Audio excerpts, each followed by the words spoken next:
자, 이번 영상은 또 오랜만에 현재 살아있는 종목들 위주로 분석을 진행해 보겠습니다.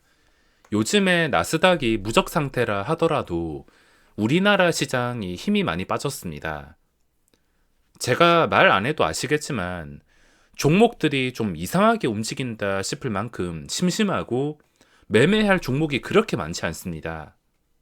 나스닥만 아니었으면 우리나라 증시가 전 저점을 깨버리는 하락이 나온다 하더라도 이상하지 않을 것 같은 분위기인데, 시가총액 상위 종목들 보더라도 추세가 멀쩡한 종목을 찾기가 어려울 정도로 좋지가 않고 종목이 그렇게 많지가 않습니다. 그리고 지금 기껏 시장에서 주목받는 종목들은 단기간에 중간도 없이 수직으로 올라온 종목들이 너무 많아서 기존 주주들은 파티 분위기겠지만 신규 매수자 입장에서는 도저히 접근을 할 수가 없습니다. 아무리 종목이 없어도 최근에 끝까지 오른 것들을 고점에서 함부로 매수하기에는 상당한 위험 감수를 해야 됩니다. 어디가 고점인지 알 수가 없으며 그동안 아무리 잘 나가던 종목이라 하더라도 고점은 분명히 있으며 주식은 영원하지 않습니다. 누군가는 순진한 개인 투자자한테 물량을 다 넘기면서 그 순진한 개인 투자자는 단기간에 반토막이 될 것입니다. 반토막이 나는 주인공이 되기 싫어서라도 최근에 계속해서 오른 종목은, 시세가 다 나온 종목은 놓아주는 게 맞습니다. 자, 종목들을 찾는 방법은 딱 세 가지 방법만 이용했습니다. 그 외 여러 가지 방법들을 활용할 수 있겠지만 이 정도면 충분하다 생각이 들어서 더 많이 활용하지 않았으며, 첫 번째가 제가 숨쉬듯이 보는 화면인 거래대금 상위. 여기서 바쁘신 분들이라 하더라도 한 200억 정도까지만 종목들을 살펴봤을 때 웬만한 종목들은 전부 다 포착이 된다 보시면 됩니다. 여유가 있으신 분들은 저 밑에 한 100억 정도까지라도 체크를 한다면 분명히 도움되실 것이고, 한 200억에서 300억 정도가 나오는 종목은 여기까지는 체크를 해주는 게 좋다고 볼 수가 있습니다. 첫 번째가 거래대금, 그리고 조건 검색에서 신고가 전, 신규주 포함해서 신규주 제외하고 모든 종목들, 그리고 최근에 거래대금이 나온 종목들, 이 세 가지만 이용한다 하더라도 충분하다 싶어서 더 활용을 하지 않고 있습니다. 자, 지금 살아있는 종목을 분류했는데 전부 다 거래대금이 살아있거나 최근 추세가 살아있거나 신고가 근처에서 아직까지는 시세가 크게 나오지 않았거나 아니면 좀 쉬었다가 그 다음 2차 상승이 나오는 종목들을 모아봤습니다. 우선 후성도 제가 꾸준하게 관찰하고 있는데 이때 거래대금이 터지고 나서부터 하루도 빠짐없이 보고 있습니다. 거래대금이 이때 6천억이 나왔는데 신고가가 나왔습니다. 항상 거래대금이 터지면은 이 종목을 당장 매매 안 한다 하더라도 관심 종목에 모아놓고 이 종목이 끝이 날 때까지는 지켜본다면 분명히 도움을 받을 수가 있습니다. 끝날 때까지는 끝난 게 아니라 추세가 살아있으면 언제라도 장대 양봉이 나올 수가 있으며 단 1%라도 먹을 자리를 만들 수가 있습니다. 여기서 방향이 또 장대 양봉이 나올지 아니면 최근의 저점들을 지켜주지 못하고 떨어질지는 알 수 없지만, 자, 18,000원 초반대는 무조건 지켜줘야 되며 이 추세가 유지가 되었을 때 거래량이 터진다면 당연히 또 장대 양봉이 나올 수 있는 위치에 놓여 있습니다. 거래대금이 터진다는 것은 후성이라는 종목 기준으로 하루 3천억 이상 나올 것 같을 때, 최근에 거래량 보시면 300만 주, 400만 주, 500만 주까지 300에서 500만 주라 보시면 되는데 그냥 아주 단순하게 생각하시면 됩니다. 확실하게 대응하기 위해서는 거래량이 터질 때 공략을 한다 생각을 하면 되며, 거래량이 터진다는 것은 오전에 갑자기 평소와 다른 거래량이 나올 때, 장 시작한 지 한 30분, 1시간 정도 되었는데 전일 거래량 전부 다 잡아먹으면서 장 초반부터 갑자기 거래량이 한 300만 주 이상 순식간에 나올 때, 그날은 변동성이 10% 이상이 그냥 나올 수가 있습니다. 장대 양봉이 나왔는데 이 자리를 계속 안정적으로 유지가 되고 있으며, 여기서 제가 확실하게 말씀을 드릴 수 없는 게 장대 양봉이 나오는 종목이 있고 또 장대 양봉이 나오지 못하고 반대로 내려가는 제자리로 돌아가는 종목이 있어서 제가 방향이 어떻게 될지는 정확하게 알 수가 없습니다. 항상 대응을 한다는 생각으로 저라면은 좀 확실하게 거래대금이 나올 때 초반에 시작하자마자 갑자기 수백만 주 거래량이 아무렇지 않게 나올 때 그때를 공략할 것 같습니다. 자, 그리고 두 번째가 한국파마. 이거 며칠 동안 잊고 있었는데 금요일이 아니라 23일 목요일 시장에서 갑자기 양봉으로 마감했을 때 다시 관찰하기 위해서 분류를 했습니다. 그 전에 패턴 보시면 윗꼬리도 길게 달리고 올라가다가 실패하고 계속 올라가는 척만 하다가 장대 음봉 나오고 중간에 11% 나오고, 제가 지금까지 보면서 느낀 점은 이 종목을 의도적으로 움직이는 주포는 있다고 생각을 하고 있습니다. 단순히 개인 투자자끼리 거래하는 지루한 종목이 아니라 누군가는 관리를 할 수가 있기 때문에 일단은 분류했으며, 자, 신고가까지 거리가 멀지가 않습니다.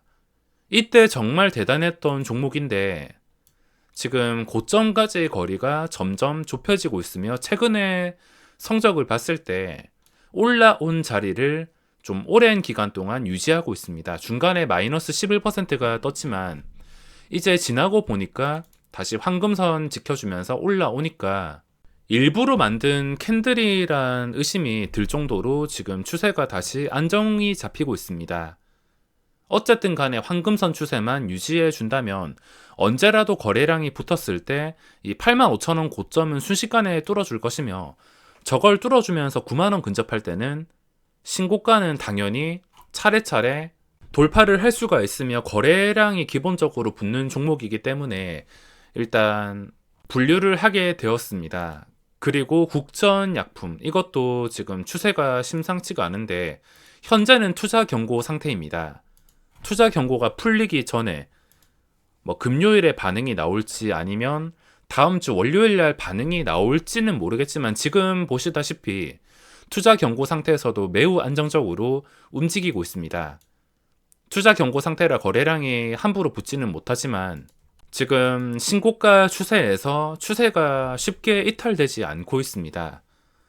자, 계산을 해보면 9월 9일 날 투자 경고가 붙었는데 이때로부터 10거래일 계산해 보시면 현재까지 8거래일까지 거래가 되었습니다. 이틀 더 거래가 되고 SK바이오사이언스처럼 풀리게 된다면 또 순식간에 이런 식으로 양봉을 기대할 수가 있습니다. 대신에 투자 경고가 풀린다고 무조건 그게 끝까지 올라가는 게 아니고 이런 식으로 될 수 있기 때문에 저는 여기까지는 바라지 않고 그냥 잠깐 뛰어오르는 이런 구간은 그 종목에 관심을 쏟고 당일 시초가 위에서 거래가 된다면 충분히 잡아낼 수가 있습니다. 얼마나 관심을 갖냐에 따라서 반응이 나왔을 때 충분히 따라잡을 수가 있습니다. 관심이 없어서 그렇지 며칠 동안 집중하거나 당일 계속 집중하는 종목이 원하는 반응이 나왔을 때 그걸 잡는 것은 그렇게 어렵지가 않습니다.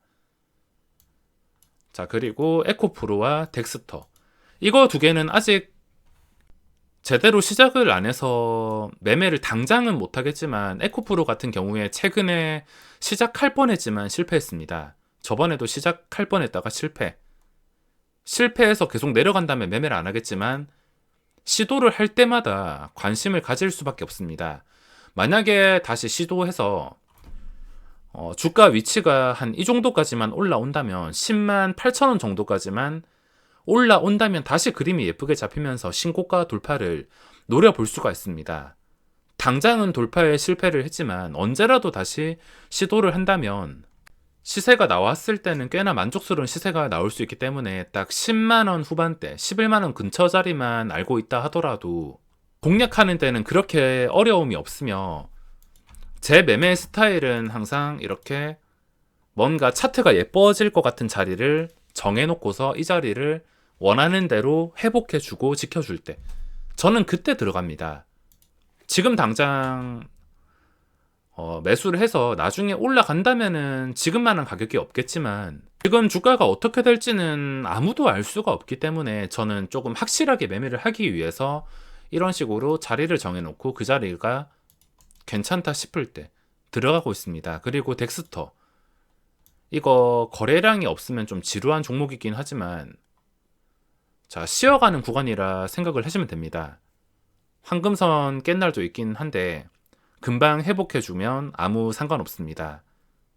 신고가 추세 종목이 당연히 이걸 잠깐 깰 수도 있는데 이걸 깨고 나서도 계속 돌파를 시도하는데 망치형 음봉으로 눌린다거나 계속해서 황금선 추세를 위협한다면 문제가 있겠지만 예를 들어서 삼성전자 차트를 보시면 됩니다.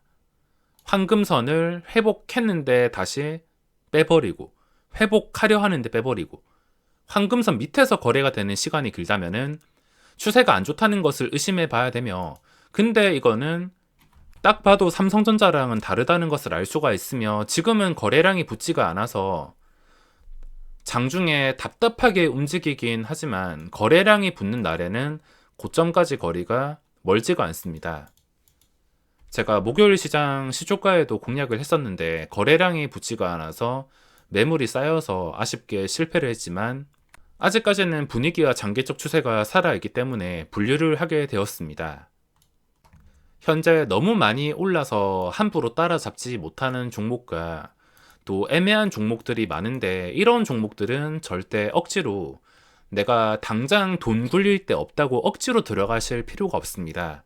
이런 식으로 꾸준하게 분석하다 보면 하나의 종목이 발견이 될 것이고 종목이 발견되면은 계획을 세워서 그 계획대로 진행될 때 매매한다면 매매를 성공시켰을 때 그 성취감은 말로 할 수가 없으며 다음 매매에서도 자신감이 붙을 수가 있습니다. 그리고 그게 계획대로 돼서 매수를 했는데 성적이 안 좋다 하더라도 계획대로 매매하고 손절만 잘 할 수 있으면 그 다음 매매도 충분히 즐거운 마음으로 기다릴 수 있을 것입니다. 자, 그럼 이번 영상은 여기서 마무리하겠습니다.